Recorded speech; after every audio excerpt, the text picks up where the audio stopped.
Assalamualaikum warahmatullahi wabarakatuh.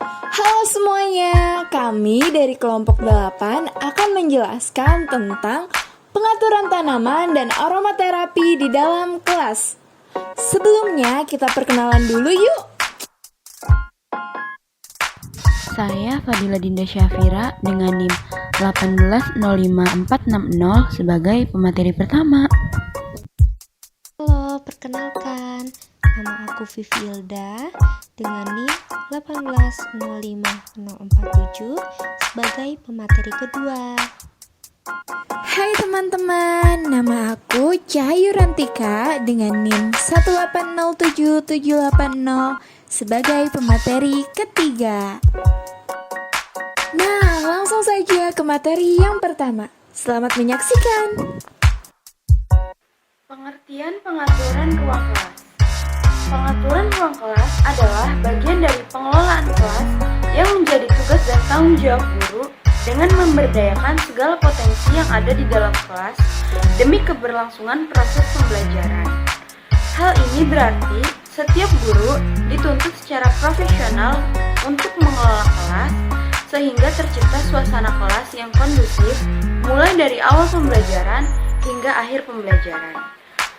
Ada beberapa asumsi dasar dalam pengaturan ruang kelas yang dapat mendukung dalam proses pembelajaran. Di antaranya yaitu yang pertama dan yang terpenting dari manajemen ruang kelas adalah tentang menciptakan lingkungan ruang kelas yang di dalamnya semua siswa merasa aman dan nyaman dan dapat memaksimalkan hasil belajar akademis dan juga keterampilan sosial yang dimiliki oleh siswa.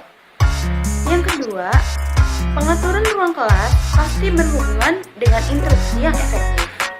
Siswa akan cenderung bertindak secara bertanggung jawab dan belajar mereka akan meningkat ketika mereka terlibat secara sukses dan aktif dalam perencanaan yang penuh arti dan juga relevan. Yang ketiga, pengaturan ruang kelas harus meningkatkan rasa kepemilikan siswa, tanggung jawab, dan juga perasaan keyakinan personal antar siswa yang berkaitan dengan belajar mereka. Yang keempat, pengaturan ruang kelas meliputi metode untuk membantu siswa mengembangkan keahlian perilaku baru yang dapat membantunya dalam bekerja sama dan berhasil bersama orang lain. Dan yang kelima, pengaturan ruang kelas yang efektif memerlukan guru yang menjaga nilai-nilai dan keyakinan tentang pentingnya bekerja sama dengan siswa. Selain itu, ada beberapa prinsip yang perlu diperhatikan oleh guru dalam mengatur ruang kelas. Yang pertama ada fleksibilitas atau keleluasaan tangan. Fleksibilitas artinya penempatan dan penataan barang-barang di dalam kelas tidak mengganggu pandangan siswa, sehingga siswa dapat dengan leluasa memandang guru, benda, ataupun kegiatan yang sedang berlangsung. Begitu pula guru harus dapat memandang semua kegiatan belajar siswa. Artinya, pastikan siswa dapat dengan mudah melihat semua presentasi yang ada di dalam kelas. Yang kedua ada accessibility atau mudah dicapai. Penataan ruang kelas harus dapat memudahkan siswa untuk meraih atau mengambil barang-barang yang dibutuhkan selama proses pembelajaran. Selain itu, jarak antar tempat duduk harus cukup untuk dilalui oleh siswa sehingga siswa dapat bergerak dengan mudah dan tidak mengganggu siswa lainnya yang sedang bekerja. Yang ketiga ada flexibility atau keluasan. Barang-barang di dalam kelas hendaknya mudah ditata dan dipindahkan yang disesuaikan dengan kegiatan pembelajaran. Seperti pada penataan tempat duduk yang perlu dirubah jika proses pembelajaran menggunakan metode diskusi atau kerja kelompok. Yang keempat ada kenyamanan. Kenyamanan di sini berkenaan dengan temperatur ruangan, cahaya, suara, dan juga kepadatan kelas. Dan yang kelima ada prinsip keindahan. Prinsip keindahan ini berkenaan dengan usaha guru menata ruang kelas yang menyenangkan dan kondusif bagi kegiatan pembelajaran. Ruang kelas yang indah dan menyenangkan dapat mempengaruhi sisi positif pada sikap dan tingkah laku siswa terhadap kegiatan pembelajaran yang dilaksanakan. Selanjutnya yaitu ada pengaturan tanaman yang ada di dalam kelas. Ruang kelas adalah area penting bagi siswa yang perlu didesain dengan nyaman dan juga menarik, sehingga siswa merasa betah serta tak merasa malas untuk belajar. Selain itu, ruang belajar juga bisa ditampilkan dengan nuansa yang hidup dan juga menyenangkan. Menciptakan kenyamanan di dalam kelas bisa salah satunya dengan menempatkan beberapa tanaman. Tanaman di dalam kelas sangatlah penting adanya, karena selain berfungsi sebagai ornamen keindahan kelas, juga berfungsi untuk menyerap polutan di udara dan menghasilkan oksigen, sehingga kondisi kelas menjadi lebih sehat dan juga lebih segar. Terlebih, jika kelas diisi melebihi kapasitas ideal, yaitu 25 siswa untuk luas kelas 700 meter dikali 800 meter. Keadaan ini sering terjadi di negara kita. Selain itu, pembelajaran yang berlangsung lama akan terasa penat jika tidak ada objek segar seperti tanaman untuk menetralisirnya. Selanjutnya yaitu manfaat tanaman di dalam kelas. Tidak hanya sebagai hiasan, tanaman hijau yang dirawat di dalam ruang kelas dapat bermanfaat untuk memproduksi oksigen. Meletakkan tanaman di dalam ruangan dapat membersihkan udara serta meningkatkan kelembaban. Sebagian besar tanaman dalam ruangan mampu menyerap polusi udara yang buruk bagi kesehatan. Dengan pengaturan ruang kelas melalui penghijauan ini, juga bisa dijadikan pelajaran sains untuk para siswa. Guru bisa menugaskan para siswa untuk membuat laporan tentang tumbuhan tersebut selama 2 bulan. Apakah akarnya akan tumbuh atau apakah tumbuhan itu akan layu?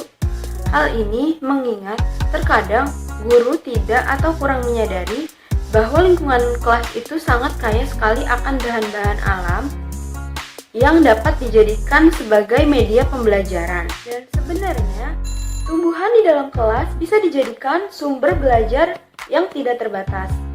Banyak mata pelajaran yang dapat dijelaskan dengan media tumbuhan. Tumbuhan akan lebih menguntungkan jika digunakan untuk pembelajaran ilmu pengetahuan alam dan biologi. Tetapi, apabila kita memiliki ide, gagasan, kreativitas yang cukup banyak, maka pelajaran lain pun bisa didukung oleh media tumbuhan. Salah satu contoh pemanfaatan tumbuhan dalam kelas adalah dalam menjelaskan lingkungan hidup dan permasalahannya. Mata pelajaran ini akan menjadi semakin hidup dan diminati siswa jika kita mampu menggunakan media tumbuhan untuk menjelaskan berbagai fenomena dan peristiwa yang terjadi. Apa yang kita lakukan dapat bisa diartikan telah ikut menyumbang pelestarian lingkungan yang sehat. Banyak studi yang telah membuktikan pentingnya media langsung seperti tanaman dalam meningkatkan pemahaman siswa terhadap materi. Alasan tumbuhan bisa dijadikan sebagai media pembelajaran. Yang pertama, meningkatkan daya tarik mata pelajaran IPA. Disinyalir bahwa kelemahan guru IPA saat ini adalah kurang mampu membawa materi pembelajaran ke dunia nyata yang dialami siswa sehari-hari. Oleh karena itu, dengan adanya tanaman di dalam kelas, sangat penting untuk meningkatkan daya tarik siswa. Yang kedua, peningkatan kesadaran tentang lingkungan hidup yang sehat. Dengan adanya tanaman di dalam kelas, siswa diharapkan sadar akan menciptakan lingkungan seperti menyiram tanaman, menyapu daun yang gugur, hingga proses daur ulang untuk menjadikan bahan lain yang lebih bermanfaat. Contoh tanaman di dalam kelas. Yang pertama, tanaman lidah mertua. Tanaman ini sangat cocok dijadikan tanaman dalam ruangan karena tidak butuh banyak perawatan, cahaya, maupun air. Selain itu, tanaman ini juga bisa menyaring zat-zat oksida seperti karbon dioksida, formalin, dan benzena. Yang kedua, tanaman spider plant.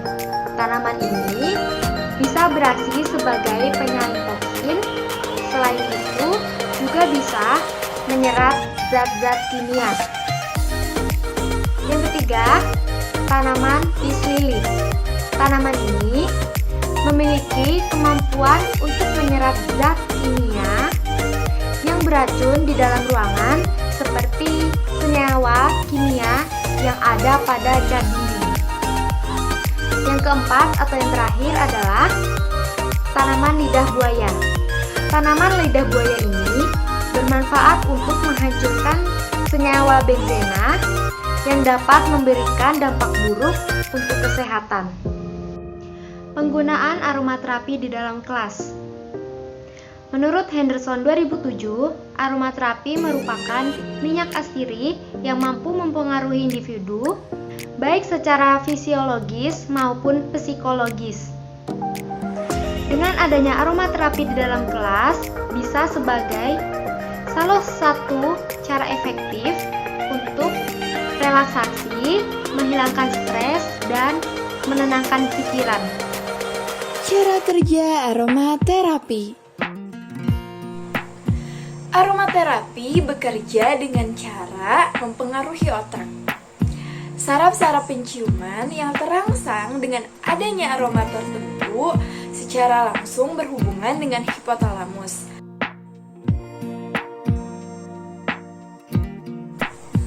Menurut Henderson pada tahun 2007, aromaterapi memiliki beberapa fungsi. Yang pertama yaitu membuat udara di ruangan menjadi segar. Nah, dengan adanya aromaterapi ini, ruangan kelas akan menjadi segar. Tentunya hal ini akan membuat siswa dan pengajar nyaman ada di dalam kelas. Fungsi yang kedua yaitu menciptakan suasana yang tenang. Dengan adanya aromaterapi dapat menciptakan suasana yang tenang di dalam kelas. Suasana yang tenang tentunya berefek baik untuk siswa dan pengajar, sehingga tujuan pembelajaran dapat tercapai. Fungsi yang ketiga yaitu berguna sebagai antibiotik dan antiseptik untuk melakukan perlawanan terhadap virus. Nah, di masa seperti ini tentunya perlawanan terhadap virus sangat penting. Untuk itulah aromaterapi penting ada di dalam kelas karena bisa meningkatkan imunitas tubuh manusia untuk melawan virus. Fungsi yang keempat yaitu meredam emosi. Emosi sendiri bisa berupa emosi marah, emosi senang, ataupun emosi sedih. Misalnya di dalam kelas ada seorang anak yang terlalu senang. Dia kemudian hiperaktif dalam mengekspresikan rasa senangnya. Dengan adanya aromaterapi bisa meredam emosi senangnya tersebut agar tidak terlalu hiperaktif. Ataupun misalnya ada seorang anak yang sedang marah di dalam kelas. Aromaterapi berfungsi untuk meredam emosi marahnya tersebut agar tidak terjadi hal-hal yang tidak diinginkan di dalam kelas. Kemudian fungsi yang kelima yaitu dapat menjadi alat relaksasi. Dengan adanya aromaterapi dapat membuat tubuh manusia menjadi rileks. Tentunya hal ini penting untuk siswa dan pengajar yang ada di dalam kelas. Selain bisa merelaksasi, fungsi yang keenam yaitu dapat meningkatkan konsentrasi. Ketika tubuh sedang rileks, tentunya konsentrasi akan meningkat. Apa saja sih contoh-contoh dari aromaterapi itu? Mari kita simak. Yang pertama yaitu lavender. Lavender dapat membuat tubuh menjadi rileks. Selain itu, lavender juga bisa mengusir nyamuk loh, teman-teman. Penggunaan lavender untuk aromaterapi bisa dengan menyimpan tanamannya langsung di dalam kelas atau membuatnya menjadi essential oil kemudian diteteskan ke alat uap untuk ruangan. Yang kedua adalah tea tree atau teh. Daun tanaman ini mengandung antiviral, antibakteri, dan antiinflamasi yang tinggi. Juga mengandung antiseptik. Penggunaan teh sebagai aromaterapi biasanya dicampurkan dengan rempah lain dengan alat uap ruangan.